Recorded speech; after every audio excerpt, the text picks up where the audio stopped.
Desde los estudios de NTC, la red independiente presenta Noticias 1.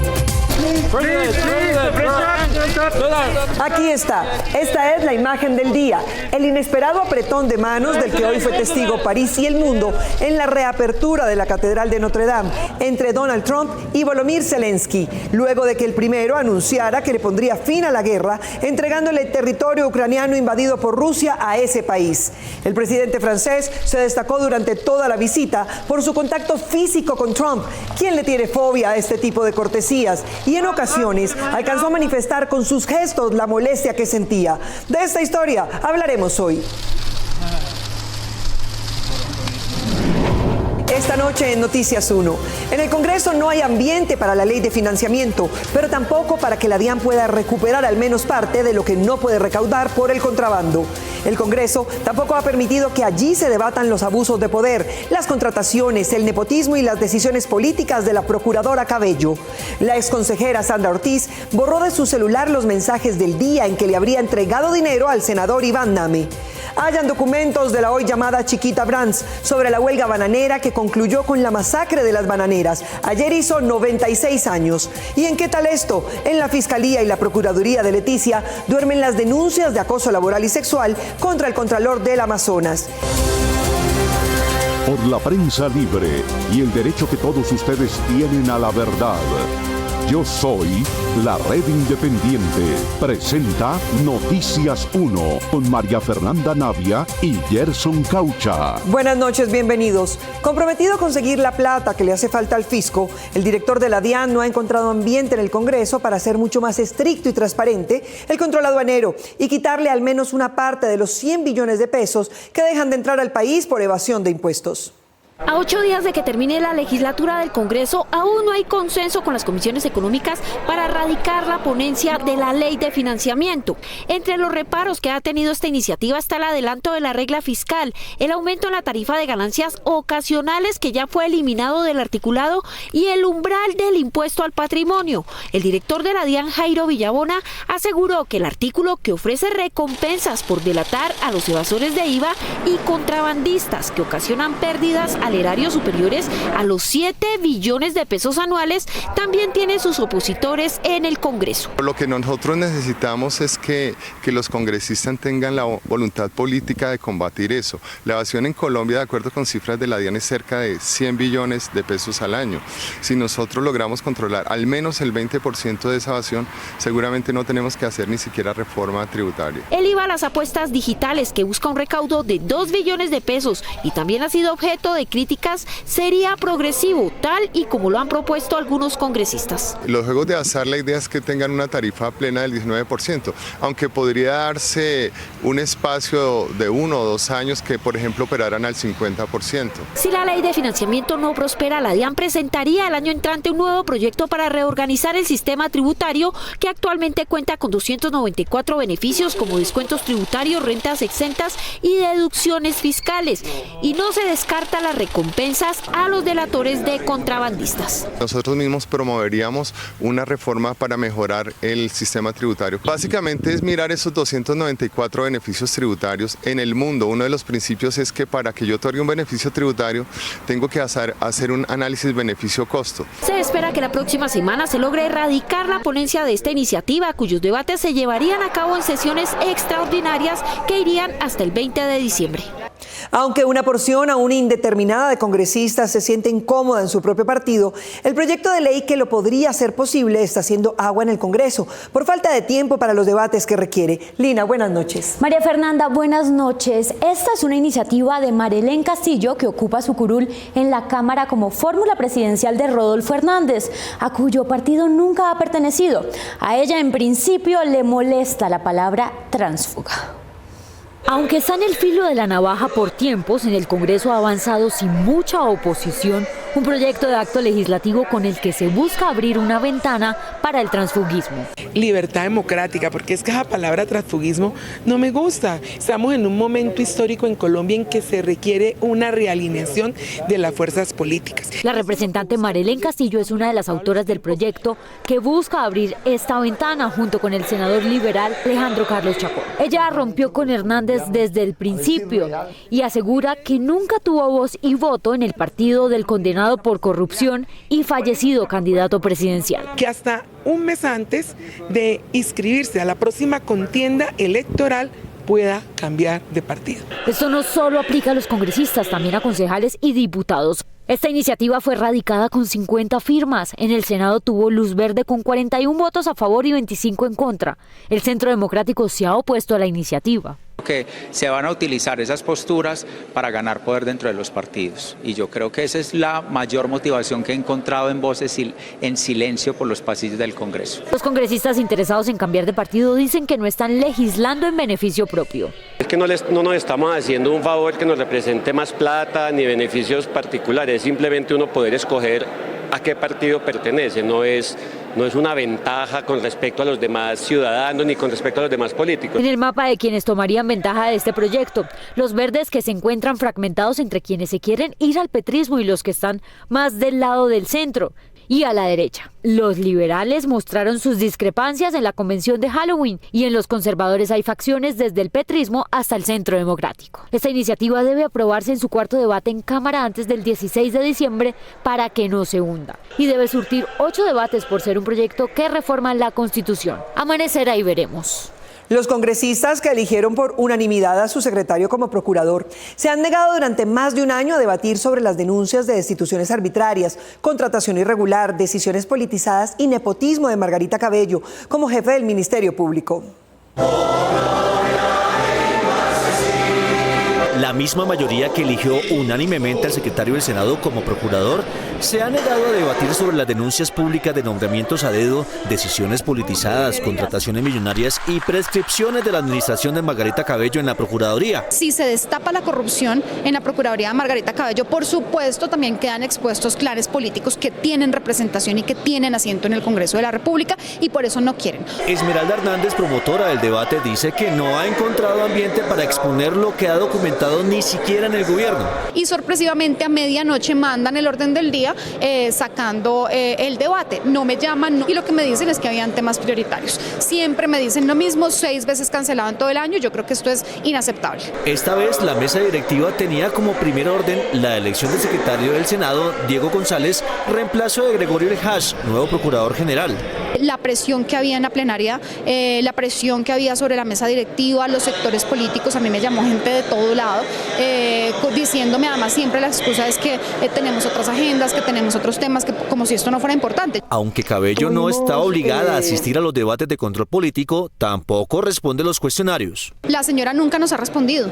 Nosotros y ustedes también, los medios de comunicación han hecho todas las denuncias, los periodistas han investigado, nosotros también, y siempre le hemos pedido que dé la cara. Siempre que hemos tenido debates en medios públicos la hemos invitado y los medios la han invitado y ella nunca ha querido dar la cara. Las sesiones ordinarias en el Congreso terminan oficialmente el 16 de diciembre. Una generación perdida. Y Cabello se irá de su cargo el 15 de enero sin dar explicaciones de los cuestionamientos de su gestión. La exconsejera de la región, Sandra Ortiz, borró de su teléfono celular los mensajes del viaje que hizo con Sneider Pinilla al apartamento en Bogotá del senador David Name para entregarle dinero en efectivo. El próximo miércoles un juez decidirá si ella debe ir a prisión antes de su juicio.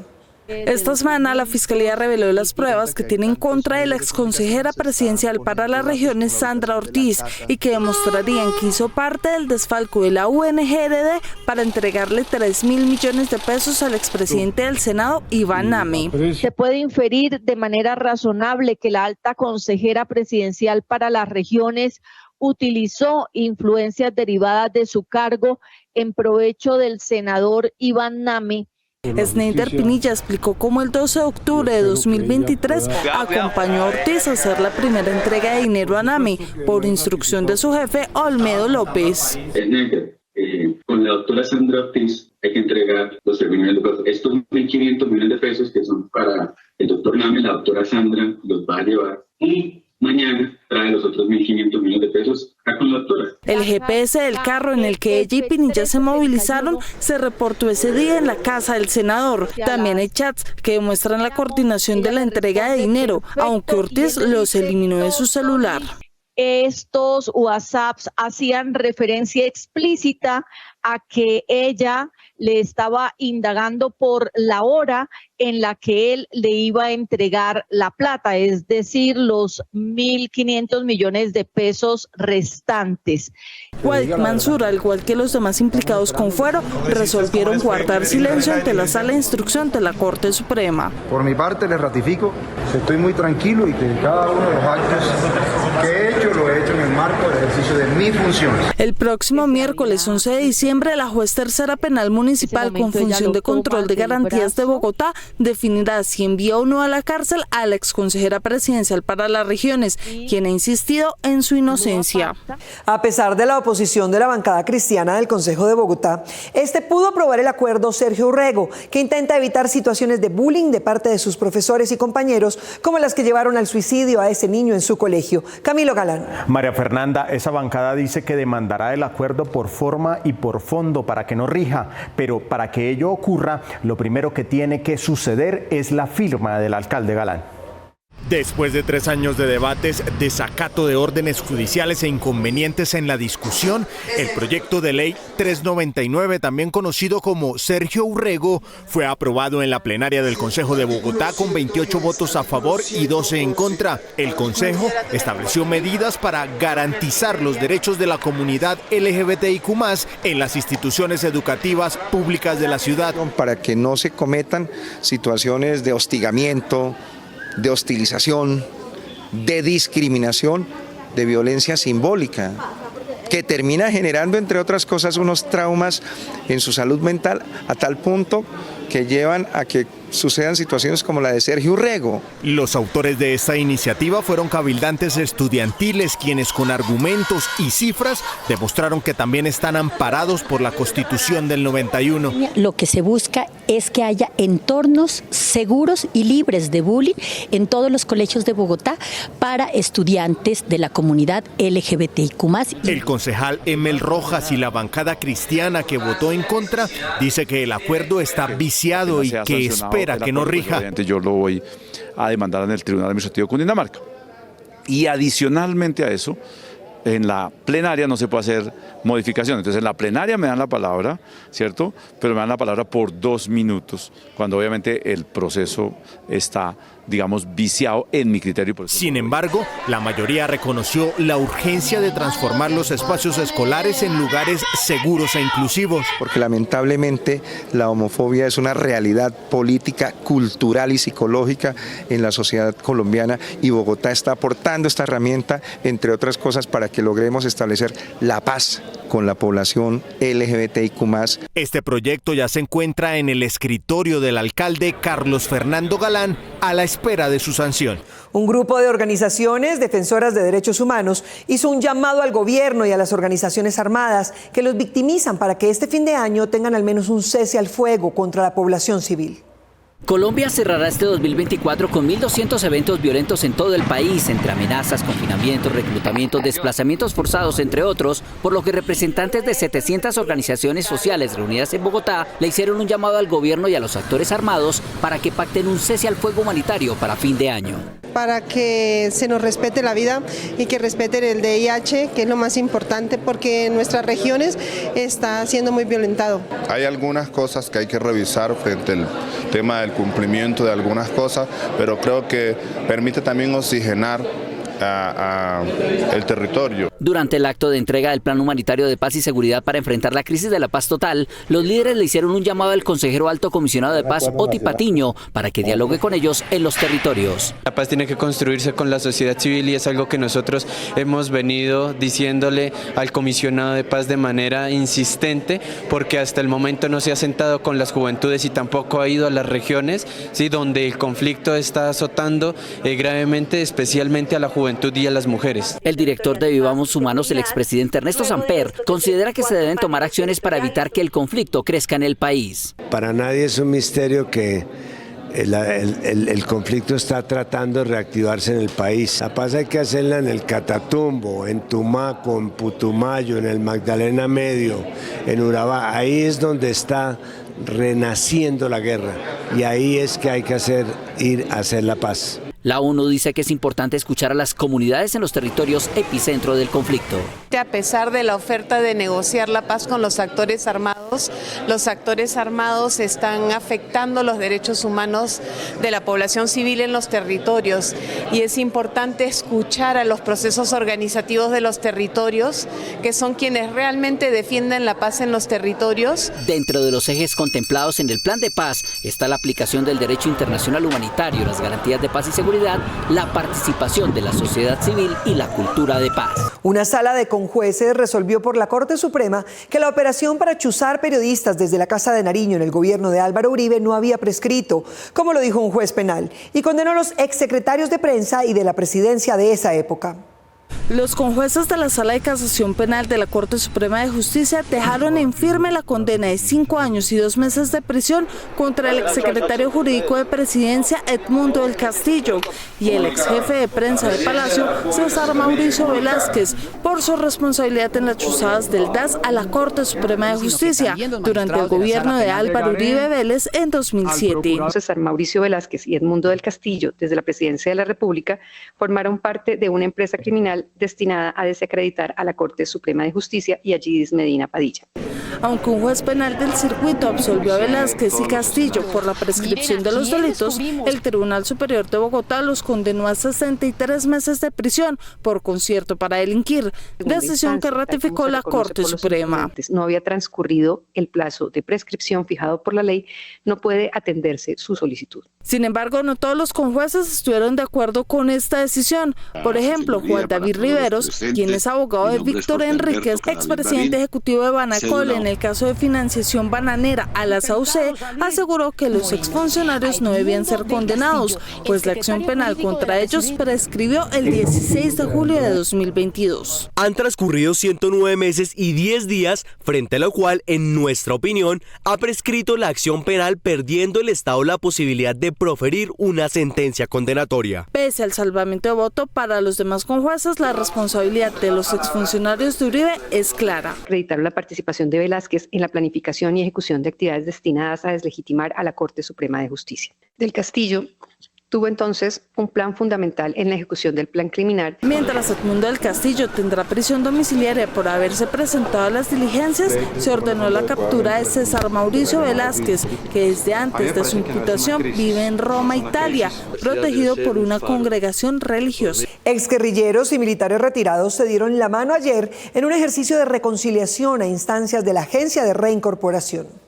Militares retirados y exguerrilleros de las FARC tuvieron un acto de reconciliación durante el pasado jueves en la conmemoración del Día Internacional de las Personas con Discapacidad. Esto no se trata de que hable un ministro con un comandante guerrillero o que hable un comandante de fuerza con otro tipo de frente, sino que nos reunamos nosotros como víctimas, el firmante con la víctima de la fuerza pública o con el combatiente que ya está en retiro, para que hablemos y podamos llegar a un punto de acuerdo donde sepamos cómo empezamos a reconciliar. Tanto los militares como los firmantes, como los civiles, incluso hasta los paramilitares, que ellos también han sido victimarios, pero han sido víctimas de algunas situaciones. El evento, organizado por la Agencia para la Reincorporación y la Normalización, tenía como fin reflexionar sobre los aportes y la resiliencia de las personas con discapacidad y sus esfuerzos por aportar a la construcción de paz en el país. Tenemos que reconocernos y, en el marco de la reconciliación de este país, entender que tenemos una deuda que hoy, desde el gobierno del cambio, estamos empezando y queremos abrir esa puerta para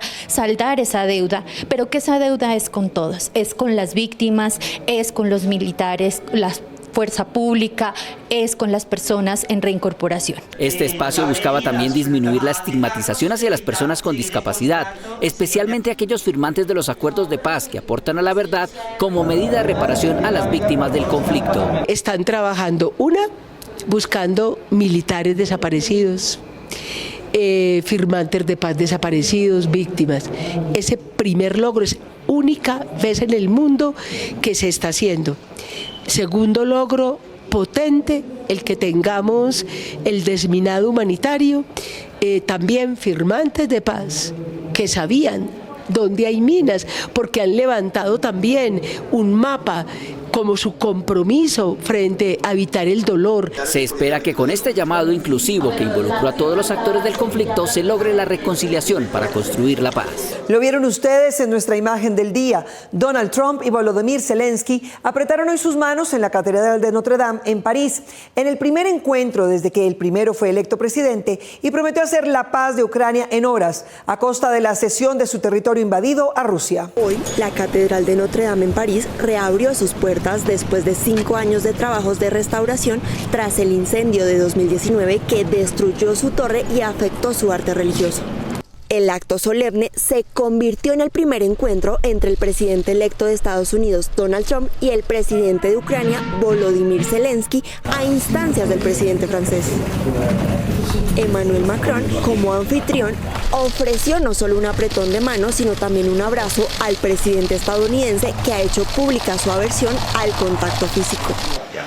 And it's an honor to be here, and it certainly seems like the world is going a little crazy right now, and we'll be talking about that. Trump, conocido por mantener su espacio personal, no ocultó su incomodidad ante el gesto de Macron.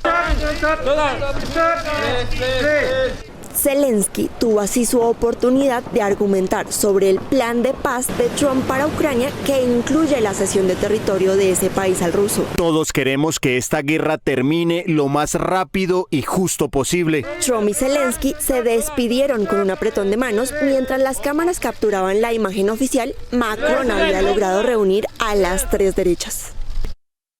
Después de décadas de pedagogía pública sobre la pólvora, esta Navidad promete tener más quemados que las anteriores, lo que indican los indicadores.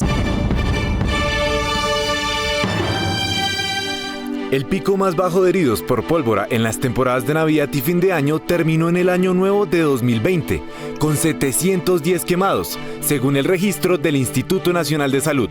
Para el 2021 creció a 1.141 y siguió creciendo en los balances de 2022, 2023 y 2024. Esto indica que los Reyes Magos llegarán con sulfaplata, ibuprofeno y gasa.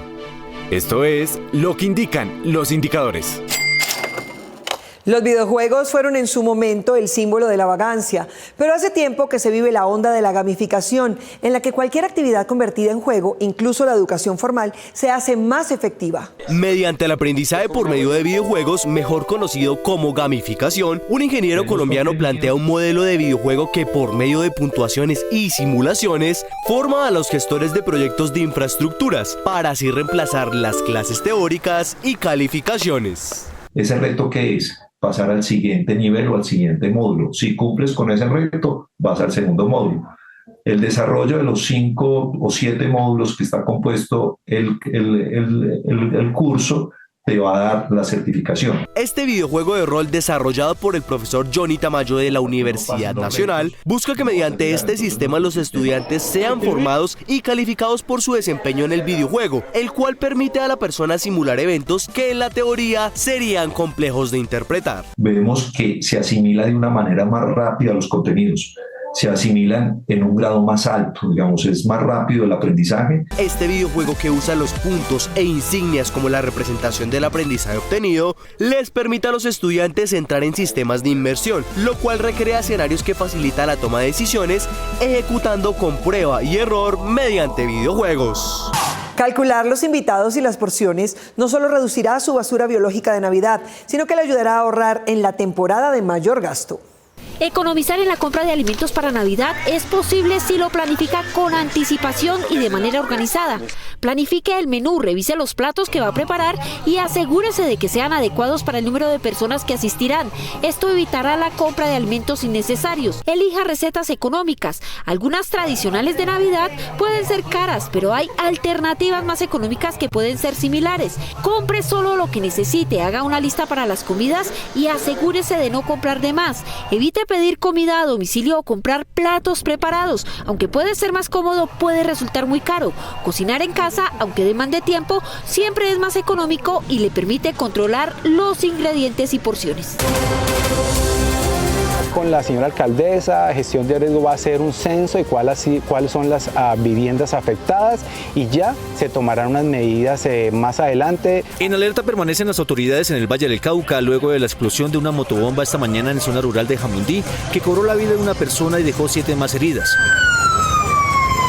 La Gobernación del Valle anunció una recompensa de 100 millones de pesos por información que dé con la captura de los autores del atentado. Esto es Noticias 1, la red independiente. Hoy, hace 96 años, según la obra de García Márquez, comenzó a llover en Macondo. Y porque en la vida real, ayer fue el aniversario de la primera masacre de las bananeras en Colombia, de la que un antropólogo norteamericano encontró constancias inéditas en una bodega abandonada en Costa Rica. El 6 de diciembre de 1928, un contingente del Ejército Nacional cercó la plaza principal de Ciénaga Magdalena, en la que se había concentrado los obreros bananeros en huelga, y disparó sobre ellos. La cuenta de muertos va desde los 9 que el ejército admitió, los 102 que Jorge Eliezer Gaitán documentó y los más de 3.000 que incluyó el relato inmortal de García Márquez. Las personas que aquí mataron, las embarcaron en el mismo ferrocarril, como si fueran racimos de banano, se los llevaron a Ciénaga, allá los embarcaron en un carro, en unos camiones y los llevaron a la playa y de ahí los embarcaron en un barco y los tiraron mar adentro. Allá los desaparecieron. Señal Colombia coprodujo un documental con el director Kevin Coleman sobre los documentos de la United Fruit Company, como entonces se llamaba la actual Chiquita Brands, que el antropólogo Philippe Bourgois encontró en una bodega de Costa Rica. 4 a 5 docenas de cajas de bananos que estaban llenos de este hermoso archivo, y solo saqué una fracción de ella, pero me di cuenta de que esto era extraordinariamente valioso. El documento que más valoró el documental en el hallazgo es la foto robada que le dio el título a la película, que haría parte de las instrucciones de la bananera para que la policía y el ejército identificaran a Raúl Eduardo Maecha, considerado vocero de los trabajadores de las bananeras, y a los abogados que lo acompañaron a presentar sus reclamos en Santa Marta y de quien se decía en los documentos que era un agitador. El número 4, Maecha, era el cerebro de toda la organización. Llegó a Ciénaga hacia agosto de 1928 e inmediatamente comenzó a fomentar el movimiento que culminó en los disturbios del 6 de diciembre. El archivo fue entregado a las profesoras Kirsten Well, historiadora de la Universidad de Harvard, y Aviva Chomsky, historiadora de la Universidad Estatal de Salem, para su conservación. En contraste, en Ciénaga, que dentro de 4 años tendrá el centenario de la masacre, no se llevó a cabo ningún acto recordatorio que marcó la historia nacional de los derechos humanos. Presionado para reducir el contrabando y la corrupción en la DIAN, su director está organizando procesos de auditoría y la dotación de cada agente de la Policía Fiscal y Aduanera con una cámara en el cuerpo que registre todos sus procedimientos. Con el fin de combatir el contrabando técnico, es decir, las importaciones que se hacen con documentos con información falsa para pagar menos impuestos, y el contrabando abierto, que es la introducción de mercancía al país sin ser declarada, la DIAN pondrá en marcha varias estrategias que también buscan combatir la corrupción en la entidad. Vamos a hacer una subdivisión regional del país en donde nos vamos a integrar con la policía, con la Polfa, con el INVIMA, con el ICA, y vamos a reaccionar inmediatamente en cada una de las regiones. Vamos a escoger puntos claves de las carreteras donde las personas de la entidad van a ser avisadas y empezaremos la operación de manera sorpresiva. Otra de las estrategias incluye la compra de bodycams, unas cámaras portátiles que se pueden llevar en el cuerpo para grabar audio, video, fotografías y que se suelen adherir a la ropa o al uniforme de la persona que las lleva. Vamos a utilizar la bodycam, como se hace ya en varios países del mundo, en las aduanas y en la policía en carreteras para ejercer un mayor control de nuestras actividades. La creación de una unidad de élite para el control aduanero también busca combatir posibles actividades de corrupción en puertos y aeropuertos del país a través de operativos sorpresa. Son un grupo selecto de personas que vamos a tener para llegar a alguna aduana del país, a cualquier aduana, a cualquier puerto, a cualquier aduana del país y reemplazar la operación durante 8 o 10 días. De acuerdo con el director de la DIAN, se va a ejercer un mayor control a las entidades sin ánimo de lucro, pues se ha detectado que algunas están evadiendo impuestos a través de fundaciones o corporaciones. Y otro es el control a las sociedades que son utilizadas por las personas naturales para llevar sus activos que son improductivos y no declararlos en los patrimonios personales. El director de Impuestos Nacionales agregó que se van a fortalecer las medidas cautelares en los embargos y con las denuncias de corrupción se agilizarán para darles trámite ante la Fiscalía General de la Nación. Por lo menos 4 de cada 10 colombianos no se sienten capaces de descansar sin el celular en la mano. El 38% de los colombianos no podría pasar un día sin celular, de acuerdo con un estudio de la Universidad Manuela Beltrán, UMB. Esto respondieron los encuestados frente a la pregunta de ¿qué objeto escogería llevar si no puede volver a su casa en 24 horas? La adicción al celular es conocida como nomofobia. Los síntomas son tal cual los síntomas a cualquier otra adicción. O sea, el hecho de no tener el celular te va a generar ansiedad, te va a generar malestar físico, la dependencia absoluta de tenerlo todo el tiempo, de estarlo revisando permanentemente. Según el estudio de la UMB, el 63% de los encuestados aseguró que usa su celular para responder a mensajes del trabajo en su tiempo libre. Expertos recomiendan desconectarse y usarlo máximo 3 horas diarias como ocio. En los momentos de descanso o en la hora, por ejemplo, de ir a comer o de ir a almorzar o en entornos sociales, eviten el uso de celulares. Y si les cuesta mucho, en la noche podemos prender la aplicación que nos hace limitar el tiempo en pantalla. Según la Unión Internacional de Comunicaciones, el 80% de la población mundial tiene un teléfono celular. En Colombia se calcula que hay activos 77 millones de estos aparatos. Para comprar vivienda no basta con mirar los precios en una tabla de Excel. Los expertos recomiendan no solo conocer previamente la zona, sino también a los posibles vecinos. Elegir una zona para comprar vivienda es una de las decisiones más importantes cuando se trata de adquirir una propiedad. Antes de comprar, infórmese, revise su presupuesto y capacidad financiera. Evalúe si el precio de las viviendas en la zona está en el rango de la que le ofrecen y de su presupuesto. Tenga en cuenta que las áreas más cercanas a las vías principales son las de mayor demanda y precio. Verifique la cercanía a estaciones de transporte público. Las zonas bien conectadas suelen tener un valor más alto, pero también ofrecen mayor comodidad. Consulte las estadísticas de seguridad en la zona para asegurar su bienestar y el de su familia. Si quiere comprar para arrendar, analice el rendimiento del alquiler en la zona. Las zonas con buena demanda de arriendos pueden ofrecerle una fuente de ingresos constante. En mayo pasado, el Contralor del Amazonas le habría hecho tocamientos a una contratista de la entidad y aunque la presunta víctima presentó de inmediato su denuncia ante la Fiscalía y la Procuraduría, él todavía no está formalmente investigado. ¿Qué tal esto?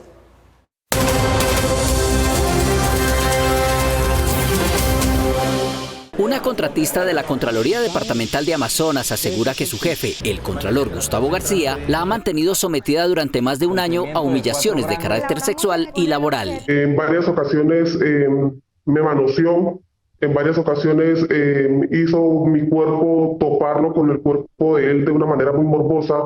En varias ocasiones también me besó, una vez me besó a la fuerza, me cogió la cara, a forcejearme, besarme a la fuerza. El Contralor es consciente de las acciones judiciales que ella ha interpuesto ante la Procuraduría y la Fiscalía, ante las cuales aún no rinde explicaciones, pues aún no lo han citado. Me encerraba en la oficina a tratarme mal, a decirme que yo era una malagradecida, a decirme que yo estaba mordiendo la mano que le dio de comer. Aunque el Contralor dice que no visita el área en la que ella trabaja, dice que sabe de la contratista, porque en una ocasión otra funcionaria pública fue a cobrarle una deuda en forma grosera y él se vio obligado a intervenir. Yo lo que hice fue entrar al despacho junto con la jefe de talento humano acá, la líder del proceso de talento humano, para tratar de bajarle la tónica a la señora que venía muy grosera, muy acelerada, y llamé a la contratista en ese momento y le dije que por qué no arreglaba. Las denuncias de la contratista fueron asumidas por la Procuraduría y la Fiscalía regionales, pero desde hace 5 meses no se mueven los papeles de los expedientes. Yo puse la demanda en la Fiscalía, puse la demanda en la Procuraduría y hasta la fecha no ha pasado absolutamente nada. La última citación que yo tuve fue en la Procuraduría, si no estoy mal, fue el 5 de julio. Y él pidió que le dieran 2 semanas para que él consiguiera un abogado. El funcionario aseguró que tras conocer la denuncia por acoso sexual y laboral en su contra, se realizó una conciliación, pero esta fracasó. Me citaron en la Fiscalía General de la Nación Seccional Leticia, en el Centro de Atención a Víctimas. La doctora Angie Cuellar es la fiscal, la que lleva el caso. Hubo un proceso de conciliación, al cual fue negativo la conciliación. Y en estos momentos estoy esperando que la Fiscalía General de la Nación me notifique del inicio de la apertura del proceso penal. La víctima asegura que mientras la Procuraduría y la Fiscalía programan su abordaje de investigación, el acoso laboral continúa hasta que se vio obligada a dejar su trabajo. Muchas veces ingresé al hospital por urgencias, con estados de ansiedad, con estados de depresión. Llegado a todo eso, por el acoso de él, me remitieron a la ciudad de Bogotá, estuve hospitalizada casi unos 20, 25 días a raíz de todo el acoso de este señor. García sostiene que él es el acosado. Empezó a decirle a la gente, porque aquí siguió viniendo la gente a cobrarle, que era que yo no le pagaba al día, que yo le debía 3 meses de honorarios, cuando es mentira. Yo le puedo entregar a usted todas las pruebas que siempre le he pagado en el día que es. Sin embargo, hay testigos que corroboran que también ellos han sido víctimas de presión laboral. También somos víctimas de acoso laboral. Nosotros ya pusimos una queja de acoso laboral ante el Comité de Convivencia Laboral en contra de este señor. Pues tengo entendido que no le han dado ningún trámite. Adicional a esta denuncia, la Procuraduría recibió una queja por presunta corrupción que involucra al Contralor del Amazonas. Nos vemos en las redes sociales y mañana domingo aquí a las 8 en punto en Noticias 1 con las mejores noticias del fin de semana. A ustedes, gracias por elegir la independencia.